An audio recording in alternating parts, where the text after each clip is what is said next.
Penumpang yang kubawa semalam ternyata arwah gentayangan. Kisah ini konon belum lama terjadi. Suharno masih ingat, malam itu malam Sabtu, beberapa hari setelah Lebaran Idul Fitri.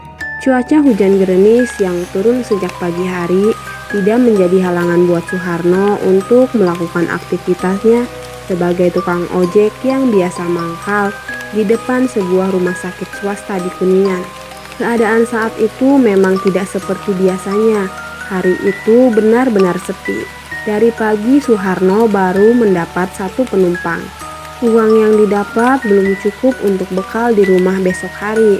Hingga jam 9, Suharno masih saja mangkal. Hujan masih terus saja turun.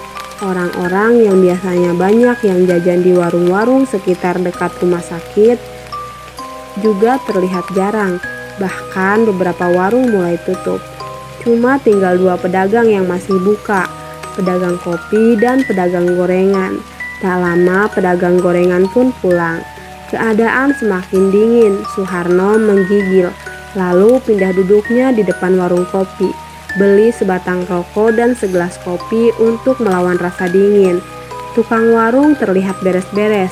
Sepertinya dia juga mau menutup warungnya. Baru juga jam 9, kok mau tutup? Tanya Suharno sambil menghisap rokoknya. Ah malas, hari ini sepi, dari pagi jarang yang jajan, jawab tukang warung sambil terus beres-beres. Akhirnya pemilik warung kopi itu pun pulang. Kini tinggal Suharno sendirian dalam keadaan cuaca dingin dan tidak ada yang menemani. Sampai jam 11 malam Suharno masih berada di tempat mangkalnya. Hujan juga tak berhenti, keadaan semakin sepi. Boro-boro dapat tumpangan, bahkan orang yang lewat pun tidak ada. Dalam keadaan itu, tiba-tiba terdengar suara anjing yang melonglong di kejauhan, diiringi dengan suara burung hantu. Bulu kuduk Suharno pun terasa merinding. Suasana mendadak seram. Suharno mulai putus asa. Dia berpikir ingin pulang saja. Suharno bangun lalu berjalan mendekati motornya yang terparkir tidak jauh dari dirinya. Suharno lalu memarkir motornya. Tapi baru juga mau starter, tiba-tiba ada yang menepuk pundaknya. Suharno kaget. Dia lalu menengok. Ternyata Teh Ita, langganan ojeknya. Ita bilang ke Suharno meminta diantar ke tempat saudaranya yang sedang hajatan. Nah, di sini sebenarnya Suharno merasa ada yang aneh, sebab tiba-tiba saja Teh Ita muncul dan sudah ada di belakangnya. Tidak terlihat dulu sebelumnya dari mana dia datang. Terus wajah Teh Ita pun terlihat pucat, di kelopak matanya sedikit membiru. Tapi karena memang dari pagi lagi menunggu penumpang, Suharno tidak banyak nanya, walaupun merasa ada keanehan. Jadi saking senangnya Suharno langsung saja menyuruh Teh Ita naik ke motor. Tak lama dia pun langsung tancap gas. Dalam keadaan gerimis hujan itu, motor Suharno terus melaju di jalan. Saat itu jalan sepi, gak ada satupun kendaraan yang lewat atau berpapasan. Di sini saat Suharno membawa motornya, bulu kuduknya terus merinding. Suasana benar-benar terasa seram. Longlongan anjing dan suara burung hantu terus mengikuti. Keanehan kembali dirasakan Suharno saat dia melirik ke kaca spion. Terlihat Teh Ita duduknya sudah berubah posisi. Tadinya duduknya menghadap ke samping, sekarang tiba-tiba menghadap ke depan. Hal itu sempat menjadi pertanyaan di hati Suharno. Bagaimana mungkin Teh Ita duduknya berubah posisi dalam keadaan motor yang sedang berjalan? Tapi pertanyaan itu dia jawab juga sendiri. Ah, barangkali waktu motor mau berangkat dia sendiri yang salah lihat.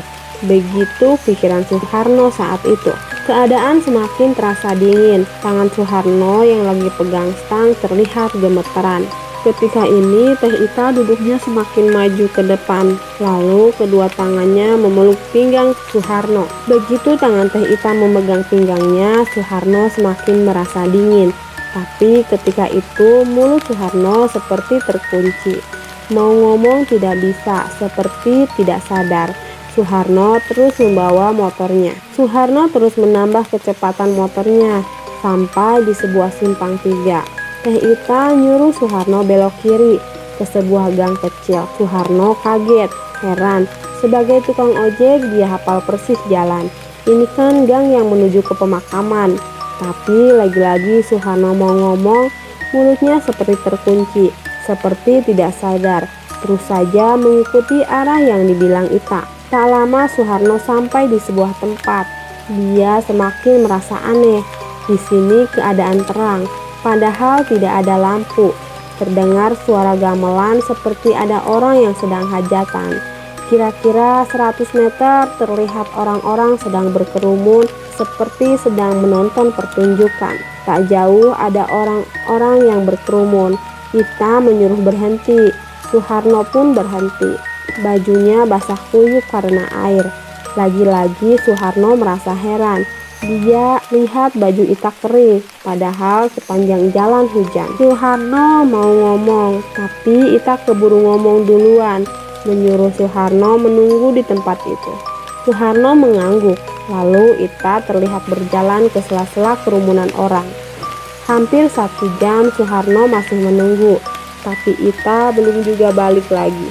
Suharno merasa kedinginan. Suharno turun dari motornya, lalu berjalan ke arah orang-orang yang berkerumun. Maksudnya dia mau nyari tukang kopi atau wedang jahe, biar badannya tidak terlalu dingin. Suharno terus melangkah mendekati orang-orang yang berkerumun. Tiba-tiba suara musik gamelan berhenti. Pikir Suharno mungkin pertunjukannya berhenti dulu, istirahat. Ketika itu ada seorang perempuan lewat. Dengan sopan Suharno bertanya, "Ini pertunjukan apa?" Tapi orang itu seperti tidak mendengar Suharno ngomong. Dia acuh saja, tidak menghiraukan Suharno. Suharno kesal, "Ini orang budek apa?" Ditanya diem aja. Suharno terus berjalan, nyari-nyari barangkali ada pedagang kopi atau makanan lainnya. Agak jauh Suharno melihat ada sebuah tenda. Orang-orang juga terlihat pada duduk di bangku mengelilingi tenda itu. Suharno senang, itu pasti pedagang kopi, pikirnya. Suharno terus berjalan mendekati tenda itu. Ternyata benar, banyak jajanan makanan. Di salah satu sudut ada sebuah bangku kosong. Suharno langsung duduk di bangku itu. Suharno minta dibikinkan kopi sama pemilik warung. Tapi lagi-lagi Suharno heran, kesal. Si tukang warung itu juga seperti tidak mendengar Suharno ngomong. Nengok juga enggak.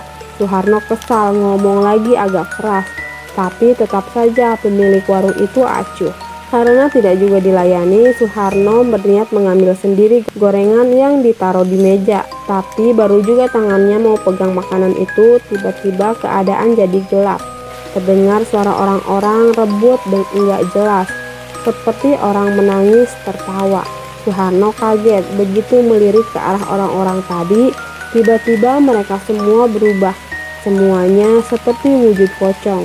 Mukanya semuanya mengarah ke Suharno. Tentu saja Suharno menjadi kaget dan ketakutan. Mau bangun lari tapi lututnya terasa lemas. Mulutnya juga cuma nganga, mau teriak tapi nggak bisa. Sementara itu orang-orang yang berwujud pocong semuanya seperti berjalan mendekati Suharno. Suharno makin tambah takut lagi.